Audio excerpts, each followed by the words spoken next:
Hey,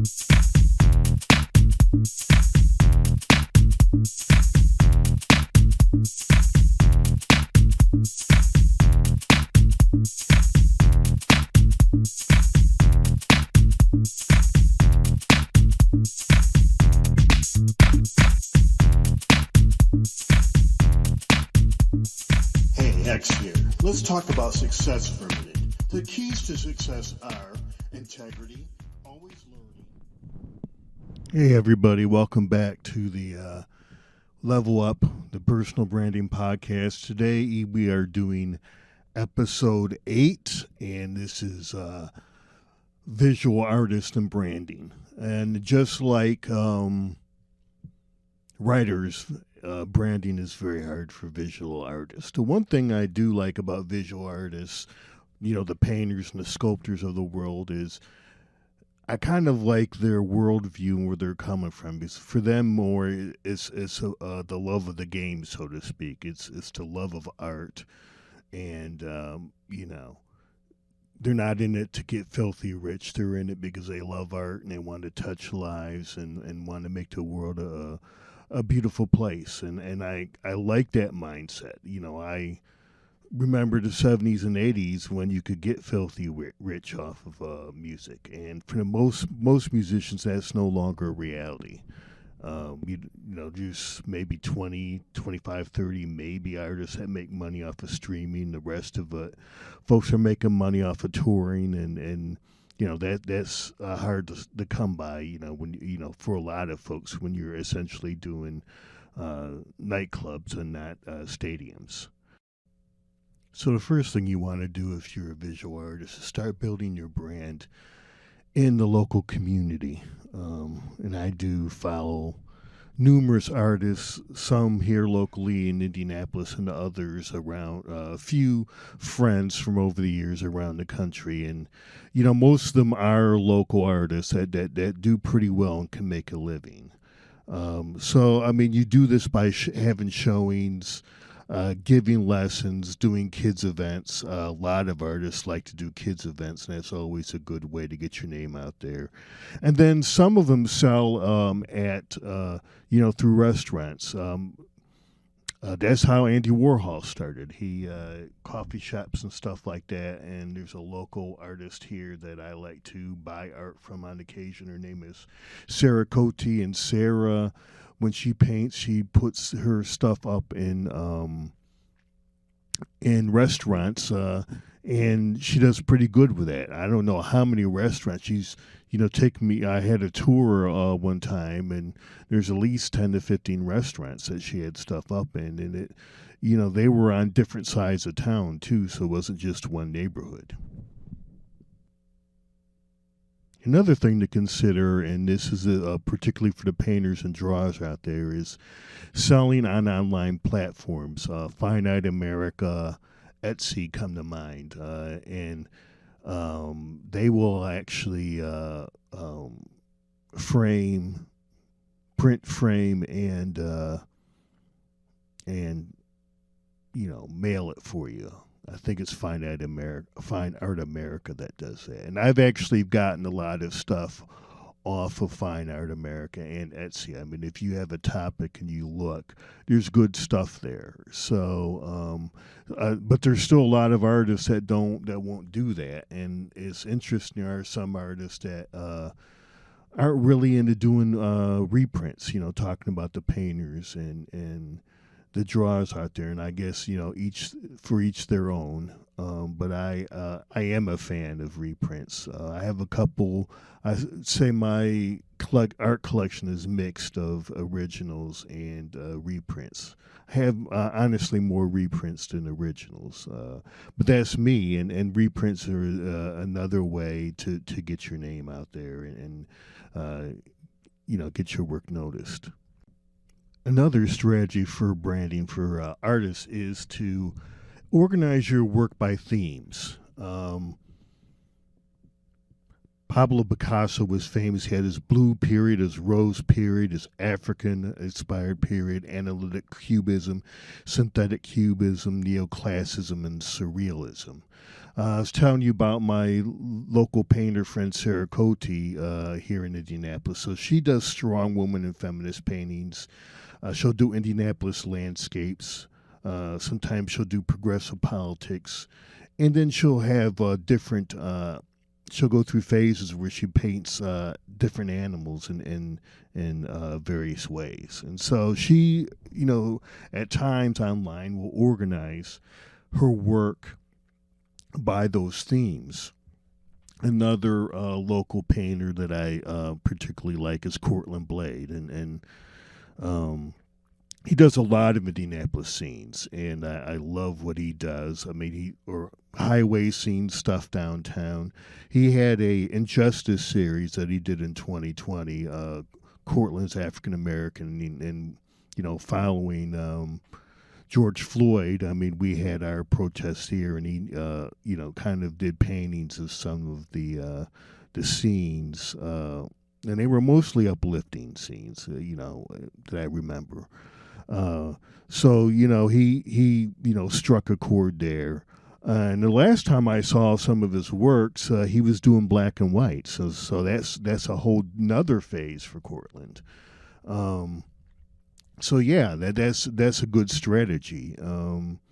I particularly love painters and Cortland because what do they put into these paintings and what do they leave out? That says a lot, and I'll discuss that more, um, later in the episode when I talk about my own experience taking a drawing class.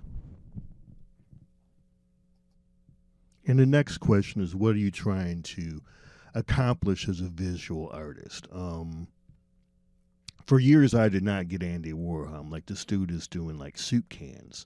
And then I realized, I mean, and they weren't like, if you've seen Andy Warhol stuff, they're like literally soup cans. And I was like, well, then I, dug deeper into Andy and saw that he was kind of um, prodding and making fun of American consumerism. So it made more sense. And Andy built a whole brand. He was, I think he put together Velvet Underground, the group, or was instrumental. But he had a whole little industry around him. He brought in other artists. He did film, so he did crossed into other art fields, and had pretty hip parties there in the late '60s that everybody wanted to be a part of. So he did build a brand and a celebrity all his own, and made it his own, and really did a lot with that. And if you're a visual artist, particularly a painter or drawer, and you want to go beyond prints. I mean, I know Fine Art American Etsy. I mean, you can put your art on lots of stuff: t-shirts, mugs, bedspreads. Um, I mean, I'm trying to think of some of the other things. Cell phone cases, that kind of stuff. So, I mean, if you have art that will look good on something like a cell phone case or mug, is worth considering, and it does get your style and your brand out there. Another thing that some artists do is they actually will give lessons online via YouTube, and that's also a way of getting your brand out there. Teaching is always a good thing. It's always been said, um, when you teach, you're not only a teacher but you're a student. Your craft improves by teaching. But again, this is branding, and there's nothing more powerful than teaching. And showing your expertise that way. Another good use of YouTube would be maybe doing art appreciation or demystifying the whole art process. I think honestly, a lot of people are intimidated by art, because they're not sure what to see. So maybe taking famous um, pieces of art that you like and breaking down why you like it, and would be helpful not only in building your brand, but building up interest in art as well. So in the summer of 2017, I decided I wanted to take a drawing class. So I was interested, I was kind of intrigued by watercolor, and did all the research, the difference between acrylic and oil paints and all that kind of stuff. So, and I also wanted to do it because I had, I never felt I was a good drawer, and I always kind of like, well, how do people learn how to draw like that? I wanted to be able to do that. So, and this at this time I was just a writer, and I think so. This would have been also at the time when I was working on my second novel. So I did take a course. It was drawing. Got to some good graphite pencils, and learned the craft, and it was interesting. I love, the perspective that visual artists bring, and they're very unique about how they kind of approach their work compared to other artists. And so one of the things I was always intrigued by, and this is something that maybe artists can, talk about and bring folks into it, but this whole aspect of what is cheating as art. So, you know, is tracing cheating? Is using string and grids? What about molds when it comes to doing your sculpture? There's certain light method that you can use, to trace stuff, and I just found that very intriguing, and I was the least skilled drawer in the class. Everybody else had taken drawing classes, a lot of them from high school, and some were in their late 20s, but you even had retirees, and they just wanted to get back into drawing. But they had these debates because they had taken drawing before, and it was fascinating to me because as a writer I was sitting there like, well, if tracing is cheating, then is as a writer is spell check, is that cheating? And then there's numerous things as a musician, because even though I had taken a break from music, I knew, is having a metronome, is that cheating? So it was very passionate debates, and I always find those debates fascinating in art. And one of my things coming out of that drawing class, because I did a few drawings myself. And it was always, one of the other interesting debates, in art is, you'll see these black and white picture taken by a photographer, and next to it the same picture that is hard to tell the difference from, but somebody used obviously high quality graphite pencils to recreate that picture, and it's hard to tell the difference. And there's always fascinating debates. Is this art? Is that art, or is that just good skill? And you can go on to Reddit. I read a couple of these debates in Reddit, and in this particular instance, I don't have an opinion. I just think it's a fascinating question. And these are some of the fascinating questions for that artists can raise and give their own opinion. So when I was thinking about going in and drawing and maybe painting later, one of the things I decided was, I have an iPhone, so if I want to get an exact replica of a scene, then I'll just take out my iPhone and take that picture. But to me, what became fascinating is, as a drawer, what would I leave in in the scene, and what would I take out and why? And to me, it gave me a different perspective on taking that drawing class, on art. It gave me a different perspective, with my writing, because you do a lot of problem solving, and particularly in drawing, because how do I want to portray this, I want to show this to those who are viewing it, and how do I get to that place that is me, and that I can see, at least I can see it, maybe they won't see it.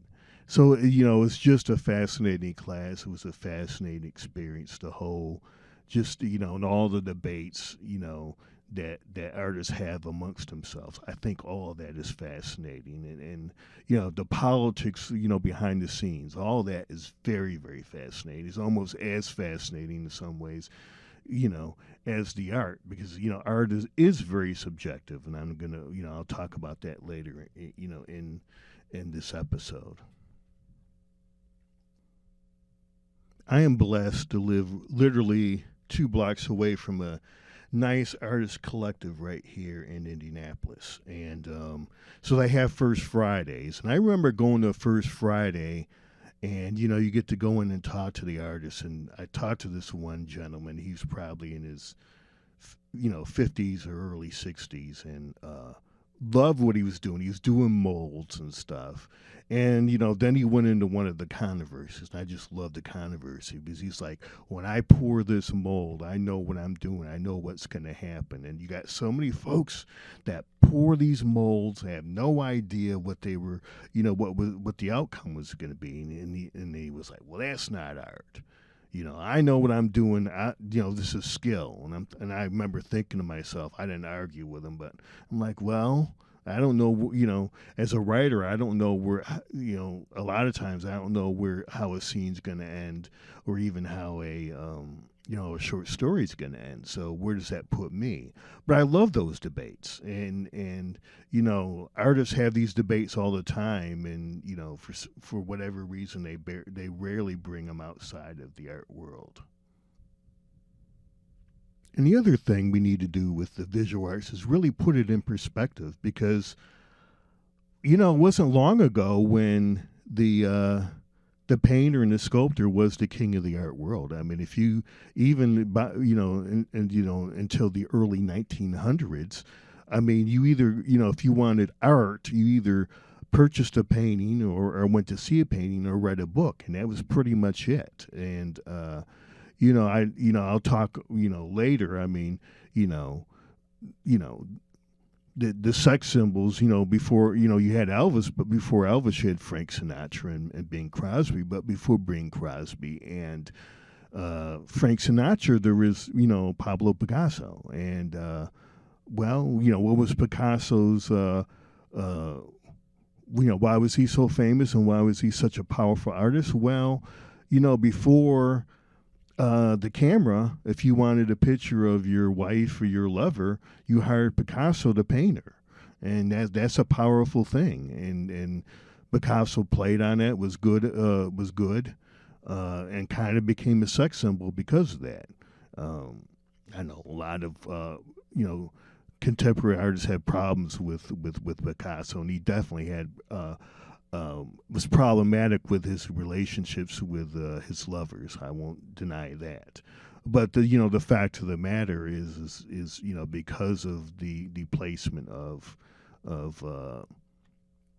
art, in the art hierarchy, visual arts in the art hierarchy, painters had a lot more power back then than they do now. And that's just a fascinating historical fact when it comes to the history of the visual arts. The other thing you can do as a visual artist, if you're willing, is to mix genres. So you can do painting and mix that with poetry, painting and music. One of the things I like to do somewhere down the road is brand a certain part of my music and connect it to a visual artist. George Clinton with Funkadelic, used that very powerfully with Pedro Bell, in the early Funkadelic albums from about 75, 76 back. And, had those albums. Wish I still had them, and they're hard to come by now. For whatever reason, Pedro Bell passed in the last 7 or 8 years, but you can't even go and find those albums on on online. I mean, they're there as essentially thumbnails if you bring it up on Spotify or whatever. But that doesn't really do the Pedro Bell's art justice. You also had Derek Riggs, who did artwork for Iron Maiden and did the famous Eddie stuff, and then Korn hooked up with Todd McFarlane in the '90s and did. And Todd did art for them in some of their music videos, and "Freak on a Leash" is one of the famous ones. So that's another way of branding and marrying your brand to another brand, and it's something down the road that I would be open to, doing myself. One of the other interesting things for me about art is why do some art pieces blow up and become very valuable? And I always was under the impression that you know artists died and then they took on people, I don't know, they took on some mythical life of their own, and bam, people started paying big money for that stuff. But there are actually a lot of living artists that are millionaires, and a few of them are billionaires. And art is so subjective. It's one of the reasons why I don't take the Grammys or the Billboard Awards or all that very seriously, because it's so subjective. It's not like sports where you go out there and you have a real competition and the better person wins. A lot of it is, branding and networking. And I think it was The Weeknd who basically says he's going to boycott either the Grammys or the AMAs now because he's concerned about the fairness of the selection process for the winners. So that tells you right there, how that is, and it's the same in I think in some ways with the Oscars and that kind of stuff. I think that's very subjective. The only thing as far as music goes where I think it has some saliency and where the subjectivity loses itself a little is maybe the Rock and Roll Hall of Fame, because I mean you're looking at a whole body of work there, and you're not comparing single slices of a year against each other. But even that, there's a lot of folks who you know most artists, want to get in the rock and roll Hall of Fame, but you have some who could care less, and I kind of see that perspective of I could care less because they have a strong brand, and they're going to survive even death. The ones who usually could care less, but there's always those underrated artists, who were overlooked or were underappreciated. And those are the ones that deserve to get in the Rock and Roll Hall of Fame, in my opinion. But obviously, in season 2 and 3, we'll cover that more.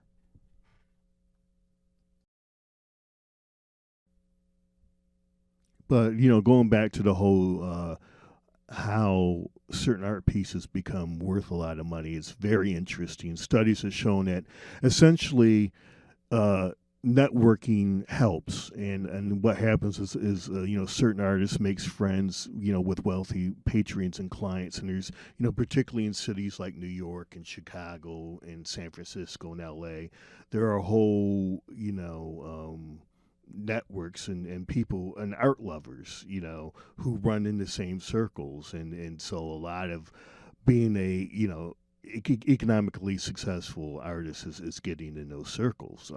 I remember us having a conversation with one of my coworkers who's an artist, and he was telling me about Dadaism in the early 1900s, and some guy basically took uh, discarded toilets and made art out of it and made a lot of money doing it. So if you network and you have the confidence and fake it till you make it, so to speak, you can sell anything as art.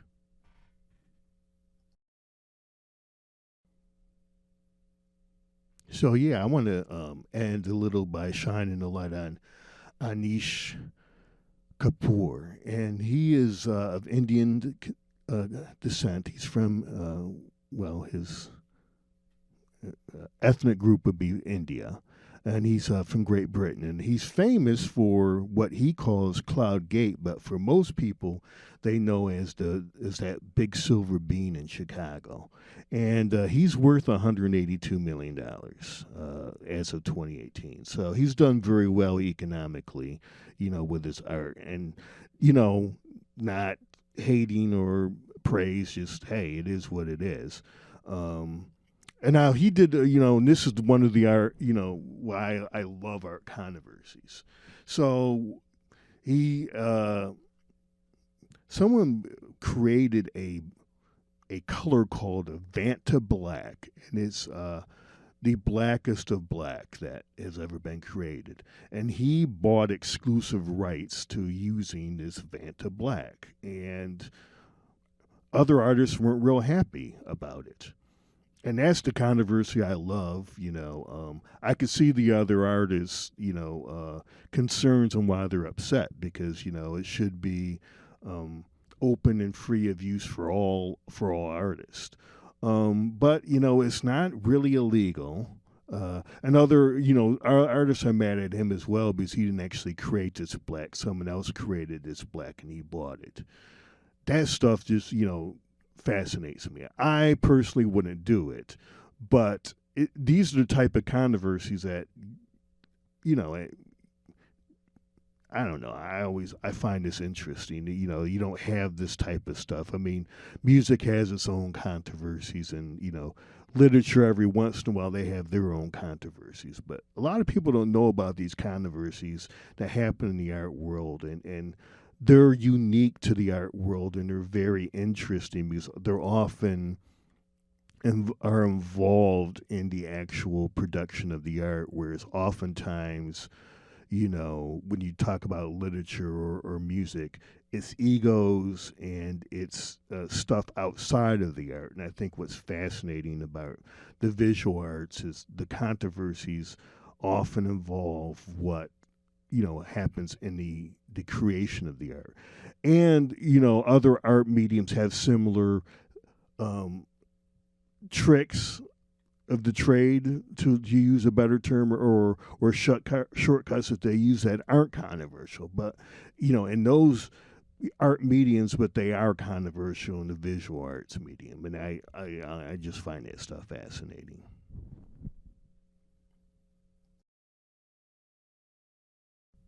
So thank you for joining me in this episode. Again, some interesting stuff here. This is why I love the visual arts, and this is why I love talking to my friends in the visual arts. Um, and again, this is episode 1. I don't know how, but down the road, I want to revisit the the whole branding for visual artists because I'm sure folks will come up with ideas, and I'll see other things or hear other ways of branding. Another one, just before I get out here, I remember reading a couple years ago, and I forget whoever the big um, Pottery Barn or whatever, and they're starting to redo how they the art that they stock, and how they market their art because people are running out of wall space. And so I remember I was talking with one of my art friends, and I'd said, well, think about maybe doing calendars because that's one of my, I have my permanent art, but I love getting calendars every year of painters and photographers. That way I can, have something new up every year. So just those types of things. Um, to get your brand out there and get your unique vision of your art out there. Just think outside the box and do that kind of stuff. So art doesn't have words. Visual art does not have words, and so as I've been going along, and my music, I've been doing more instrumentals. So I'm going to end with two on my latest album, Eve's Call, and Serenity Street. And so yeah, I'm going to drop those, and I will see you next episode.